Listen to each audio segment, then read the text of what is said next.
Dr. Lynn Hayes, will be reading the story, or the first part of the story, The Three Billy Goats Gruff, as a way of demonstrating to you 4 different signed inputs.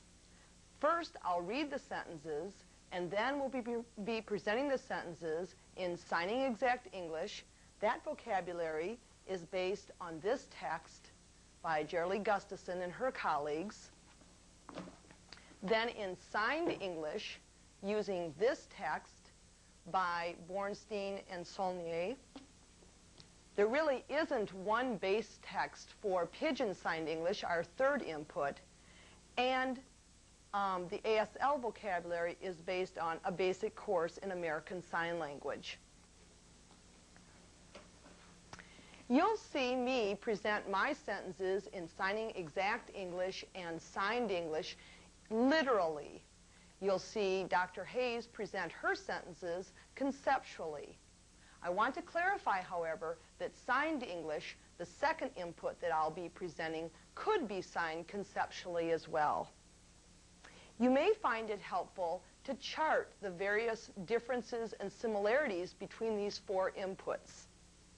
You'd want to look and notice both lexical or sign word level differences and similarities, as well as syntactical differences and similarities among these 4 inputs.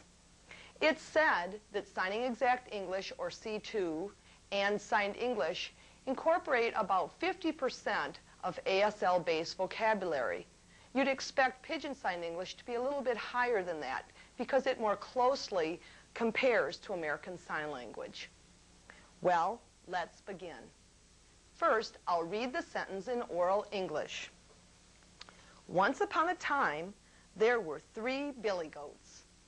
Now, I'll sign that same sentence in Signing Exact English. Once upon a time, there were 3 billy goats. And I'll sign that same sentence in Signed English. Once upon a time, there were 3 billy goats. Now, you probably noticed that the signs once, of course, the finger spelling upon, the signs a, time, 3, billy, and goats were all approximately the same signs, while the signs there versus there, were versus were different. Now, Dr. Hayes will demonstrate Pidgin Signed English and American Sign Language versions of this same sentence. Pidgin Signed English. Once upon a time, there were 3 billy goats. American Sign Language. Once upon a time, there were 3 billy goats. As you can see from these sentences, once upon a time is similar in both. There in Pidgin Signed English, I spelled and I continued to use English syntax. In American Sign Language, I only used 3 signs, once upon a time, which was 1 sign, and then I used topic, comment. The topic is the goat, the comment is there 3. Okay, let's do oral English of the second sentence. They lived in a valley, and the name of all 3 billy goats was Gruff. Signing Exact English. They lived in a valley, and the name of all 3 billy goats was Gruff. Signed English.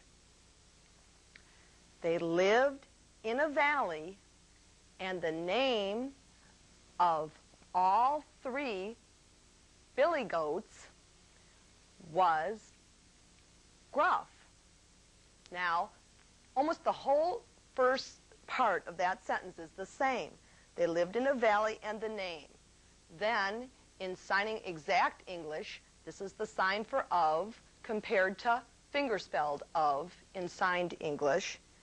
All is fingerspelled in Signing Exact English, and there's a sign in Signed English. 3 billy goats is the same. You probably saw that same difference between was and was that you saw a minute ago with the word were. And gruff is, of course, the same. Now we'll see Dr. Hayes do Pigeon Signed English and American Sign Language. Pigeon Signed English. They lived in a valley, and the name of all 3 billy goats was Gruff. American Sign Language. They lived in a valley, and the name of all 3 billy goats was Gruff. If you look at both sentences, you'll see that, first of all, in PSC that I indexed they and then included live in the valley and then spelled and then I went through it and said all and spelled all, and you can do it either like this or this way, and then 3 goats.